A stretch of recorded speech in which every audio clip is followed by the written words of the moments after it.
இன்னைக்கு உலகத்துல எத்தனையோ விதமான மருத்துவ முறைகள் இன்னைக்கு உலகத்துல இருக்குது. சித்த மருத்துவம், ஆயுர்வேத மருத்துவம், அலோபதி மருத்துவம், அக்குபஞ்சர் மருத்துவம், மலர் மருத்துவம், வர்ம மருத்துவம், இப்படி உலகத்துல வேர்ல்ட் ஹெல்த் ஆர்கனைசேஷனால அங்கீகரிக்கப்பட்ட 124க்கும் மேற்பட்ட மருத்துவ முறைகள் இன்னைக்கு உலகத்துல நிறைய இருக்குது. அதுல சித்தர்கள் மூலமாக உருவாக்கப்பட்ட ஒரு மருத்துவம் தான் சித்த மருத்துவம். இந்த சித்த மருத்துவத்துக்கு தமிழர்களை பத்தி சொல்லும் போது அதாவது முதலாவது தோன்றிய குடி, மூத்த குடி தமிழ் குடி அப்படிங்கிற மாதிரி, தமிழ் குடி என்னைக்கு தோன்றுச்சோ அந்த நாள்ல இருந்தே சித்த மருத்துவம் இருக்கிறதாக உருவாக்கப்பட்டதாகத்தான் சொல்லப்பட்டு வருது தொடர்ந்து. அப்ப சித்த மருத்துவத்தினுடைய அடிப்படை என்னன்னு பாத்தீங்கன்னா, ஃபர்ஸ்ட் டயக்னோசிஸ், வந்திருக்கிற ஒரு ஆளை பத்தி முதல்ல அவருக்கு என்ன நோய் இருக்குதுங்கிறத பத்தி தெரிஞ்சுக்கிறதுக்கு இன்றைக்கு நவீன மருத்துவ முறைகள்ல ஸ்டெத்தாஸ்கோப் வச்சு பாக்குறது, மற்றதெல்லாம் வச்சு பாக்குறது இருக்கு. ஆனா நம்முடைய பாரம்பரிய சித்த மருத்துவத்துல நாடி பார்த்து தான் கண்டுபிடிப்பாங்க. அதுக்கும் முன்னாடி என்ன செய்வாங்கன்னா, ஒரு மனுஷனை பார்த்த உடனே அவர்களுக்கு என்ன நோய் இருக்குதுங்கிறத ஓரளவு கணிக்கிற முறைதான் அகத்தின் அழகு முகத்தில் தெரியும்னு சொல்றது. அப்ப முகத்தை பார்த்தாலே என்ன நோய்களோடு இருக்க வாய்ப்பு இருக்குங்கிறத ஓரளவு கணிச்சிட முடியும். அப்ப இதெல்லாம் ஒரு பக்கம். சித்தர்கள் எந்தெந்த விதமான நோய்களுக்கு என்னென்ன விதமான மருந்துகளை கொடுத்திருக்கிறாங்க அப்படின்னு பாத்தீங்கன்னா, 2 விதமான மருத்துவ மருந்து இருக்கு. ஒண்ணு அக மருத்துவம், இன்னொன்னு புற மருத்துவம். உள்ளுக்கு சாப்பிடுற மருந்து, வெளியில தேய்ச்சிக்கிற மருந்து. அது எண்ணெயா இருக்கலாம், பொடிகளா இருக்கலாம், இன்னும் வேற வேற வகைகள்ல கிரீம்களா இருக்கலாம், இந்த மாதிரி இருந்திருக்கலாம். அப்போ அதுலயும் குறிப்பா உள்ளுக்கு கொடுக்கப்படுகிற மருந்தா இருந்தாலும், வெளியில தேய்ச்சிக்கிற சில மருந்தா இருந்தாலும், சித்த மருத்துவம் என்ன சொல்லுதுன்னு சொன்னா, அந்த மருந்தை தயாரிக்கிறதுக்கான மூலப்பொருளை சுத்தி செஞ்சு அதை தயாரிக்கணும் அப்படின்னு சொல்லி அதுக்கு ஒரு வரைமுறையை ஏற்படுத்தி இருக்கிறாங்க சித்தர்கள். அப்போ இதை சித்த சுத்தி முறை அப்படின்னு சொல்லுவாங்க. அப்போ இந்த சித்த சுத்தி முறைனா என்ன அப்படின்னா, இறைவனால் படைக்கப்பட்டிருக்கிற எல்லா பொருள்களும், அது எந்த பொருளா இருந்தாலும் சரி, எந்த மூலிகைகளாக இருந்தாலும் சரி, எல்லாமே 2 விதத்துல படைக்கப்பட்டிருக்கு. ஒன்னு பாசிட்டிவ் அண்ட் நெகட்டிவ், சத்ரு மித்ரு அப்படின்னு சொல்லக்கூடிய நன்மை செய்யக்கூடிய அல்லது தீமை செய்யக்கூடிய இந்த 2 பொருள்களோட தான் இறைவன் படைச்சிருக்கிறான். அப்போ அந்த கெடுதி தரக்கூடிய அம்சத்தை நீக்கிறதுக்கு பேரு தான் சுத்தி செய்யற முறை. இப்ப நம்ம சுத்தம்னா என்னன்னு தெரியும். வெளியில நம்ம பாக்குற கல் இருக்குது, மண் இருக்கு, தூசி இருக்குது, அதை கொஞ்சம் கழுவிடலாம் அல்லது தொடச்சிடலாம், புடைச்சு எடுத்துடலாம். அது நம்ம கண்ணுல பாக்குறத சுத்தம் பண்றதுக்கு சுத்தம் பண்றது. ஆனா அந்த பொருளுக்கு உள்ளர போய் அந்த பொருளினுடைய தன்மைக்குள்ள கெடுதியை செய்யக்கூடிய சத்துருக்களை நீக்கிறதுக்கு பேரு, அது நல்லது செய்ய அம்சங்களை இன்னும் கொஞ்சம் வீரியப்படுத்துறதும், அதுல கெடுதி தரக்கூடிய அம்சங்களை நீக்கிறதுக்கு பேருதான் சித்த சுத்தி முறைன்னு பேரு. அப்போ இந்த சித்த சுத்தி முறை செய்யப்படாத பொருள்கள், அது மருந்துகள்ன்ற பேர்ல நம்ம சாப்பிட்டா அது முதல்ல நோயை குணப்படுத்தாது, 2வது நோயை வீரியப்படுத்தவும் செய்யும், நோயை அதிகமாக்கவும் செய்யும். அதனாலதான் இன்னைக்கு நிறைய மருந்துகள் என்ன செய்யுது, மருந்து சாப்பிடுறோம் ஆனா நோய் சரியாகல. அதனாலதான் இன்னைக்கு அலோபதி மருத்துவத்துல கூட பாத்தீங்கன்னா நிறைய சைட் எஃபெக்ட் இருக்குது. லிவர் அடிச்சிருது, கிட்னியை காலி பண்ணுதுன்னு என்ன சொல்றாங்க அப்படின்னா, அந்த கெமிக்கலை சுத்தி பண்ற முறையே அவங்களுக்கு தெரியல.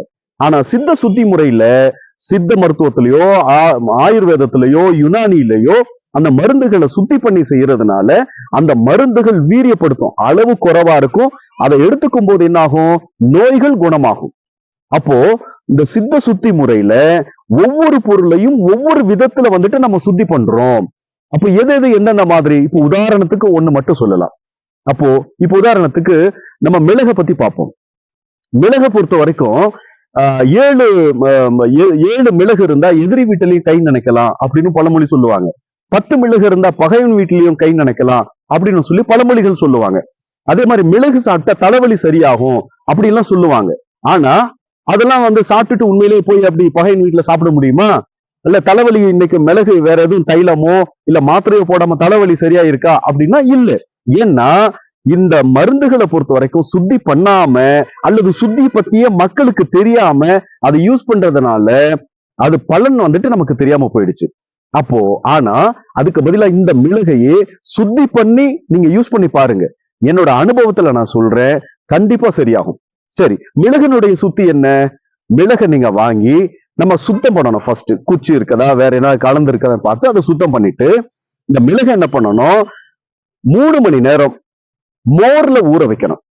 மோர்னு சொன்ன உடனே நிறைய நான் வகுப்புகள் எடுக்கும் போது பார்த்தா தெரியுது, மக்களுக்கு தயிருக்கும் மோருக்குமே வந்துட்டு வித்தியாசம் தெரியல. மோர்னா என்னன்னு கேட்டப்போ, சார் தயிர்ல தண்ணி ஊத்துனா அதானே சார் மோரு அப்படின்னு கேட்கிற மக்கள் நிறைய இருக்குது. இல்ல, அது தண்ணியா போன தயிர், தண்ணியா போன தயிர், அது மோர் ஆகாது. அப்போ என்ன செய்யணும், அந்த தயிர்ல கொஞ்சம் தண்ணியை ஊற்றி மத்தால கடைஞ்சு எடுக்கணும்.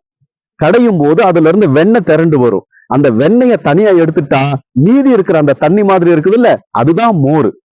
அப்ப தயிர் கட்டியா இருந்தாலும் சரி தண்ணியா இருந்தாலும் சரி வெண்ணெய் எடுக்கப்படலைன்னா அது சூடு தன்மை உள்ளது, அது ஒரு காலத்திலையும் மோராகவே ஆகாது. ஒருவேளை இன்னைக்கு நவீனமா இன்னைக்கு மத்தெல்லாம் வச்சு கடைய தெரியல எங்களுக்கு முடியாது அப்படின்னா மிக்சியில கூட போட்டு 2 அடி அடிச்சிங்கன்னா திரண்டு வந்துடும், வடிகட்டிட்டீங்கன்னா உங்களுக்கு மோர் கிடைச்சிடும். அந்த மோர்ல இந்த மிளகை ஊற வச்சு 3 மணி நேரம் நல்லா ஊர்னதுக்கு அப்புறம் அந்த மிளகுல இருக்கக்கூடிய விஷம் என்ன ஆயிடும், உங்களுக்கு அந்த மோர்ல இறங்கிடும். இப்ப இந்த மோரை எடுத்து கொண்டு போய் சாக்கடையில ஊத்திரணும், மண்ணுல கீழே போட்டுறணும், குடிக்க கூடாது, கண்டிப்பா குடிக்க கூடாது.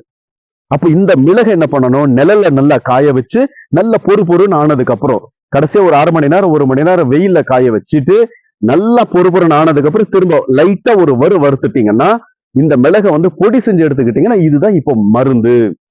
அப்ப இந்த மிளகை தலைவலிக்குது, தலபாரமா இருக்குது, சளி பிடிச்சிருக்குது அப்படின்னா நல்ல சுடப்பாலல 1 சிட்டிகை இல்ல 2 சிட்டிகை மஞ்சள், 2 சிட்டிகை இல்ல 3 சிட்டிகை மிளகு தூள், பனங்கற்கண்டு சேர்த்து நல்லா கலக்கிட்டு நல்ல சூடோட குடிச்சிங்கன்னா ஜலதோஷம் இல்லாத கூட சரி பண்ணும். அப்போ இந்த மிளகுக்கு இருக்கிற சுத்தி மாதிரி நம்ம வீட்டுல இருக்கக்கூடிய எல்லா பொருள்களையும் மளிகை பொருள்கள் எல்லாத்தையுமே சுத்தி பண்ணணும். இப்படி சுத்தி பண்ணி எடுத்துக்கும் போது நம்ம வீட்டுக்குள்ள இருக்கிற குறிப்பா சமையல் கட்டுக்குள்ள இருக்கிற எல்லா பொருள்களும் என்ன ஆயிடும், சுத்தி செய்யப்பட்ட மருந்துகளாக மாறிடும். அதுதான் வந்துட்டு நம்ம சித்தர்கள் சொன்னது உணவே மருந்து, மருந்தே உணவுன்னு சொன்ன ரகசியம் இதுதான். இன்னைக்கு நம்ம சாப்பிடுற உணவு மருந்தா இல்ல, மருந்துதான் இன்னைக்கு உணவாவே சாப்பிட்டுக்கிட்டு இருக்கிறோம். அப்போ சுத்தி செய்யப்பட்டால் தான் உணவு மருந்தாக மாறும், அதுவே மருந்தே உணவாகவும் இருக்கும். அப்ப இந்த ரகசியத்தை தான் சித்தர்கள் நமக்கு முன்னாடியே சொல்லி வச்சிருக்கிறாங்க. அப்ப இது மாதிரி இதனாலதான் நம்ம என்ன பண்ணிருக்கிறோம், ஒரு சிலபஸை டிசைன் பண்ணிருக்கிறோம். அம்மாவே மருத்துவர் அடுப்படியே மருந்தகம் அப்படிங்கிற தலைப்புல நம்ம நிறைய வகுப்பு எடுக்கிறோம். அதுல இந்த விஷயங்கள் எல்லாத்தையும் நம்ம சொல்லி கொடுக்கிறோம். அப்போ நம்ம வீட்டுக்குள்ள இருக்கிற அடுப்படியில இருக்கிற நம்ம சமையல் செய்யக்கூடிய மளிகை பொருட்கள் எல்லாத்தையுமே இந்த அடிப்படையில சுத்தி செஞ்சு பயன்படுத்தும் பொழுது நமக்கு நோய் வராம முடிஞ்ச வரைக்கும் தடுத்துக்கலாம். Prevention is better than cure. வந்ததுக்கு அப்புறம் தடுக்கிறத விட நம்ம முன்னாடியே நோய் வராம தடுத்துக்கிறதுக்கு முடியும். அப்போ இந்த சுத்தி முறையை நம்முடைய பெண்களுக்கு சின்ன வயசுல இருந்தே சொல்லிக் கொடுக்கணும், ஆண்களுக்கு சொல்லிக் கொடுக்கணும். சொல்லிக் கொடுத்து இந்த புது தலைமுறையை உருவாக்கி எடுக்கும் பொழுது ஆரோக்கியமான தலைமுறைகள் உருவாகி வர்றதுக்கு வாய்ப்பு இருக்கு. அப்போ இது சம்பந்தமான வேற ஏதாவது உங்களுக்கு தகவல்கள் வேணும்னு சொன்னா நீங்க கமெண்ட் பண்ணுங்க. நம்ம இதை பத்தி நம்ம திரும்பவும் கலந்துரையாடல் செய்யலாம்.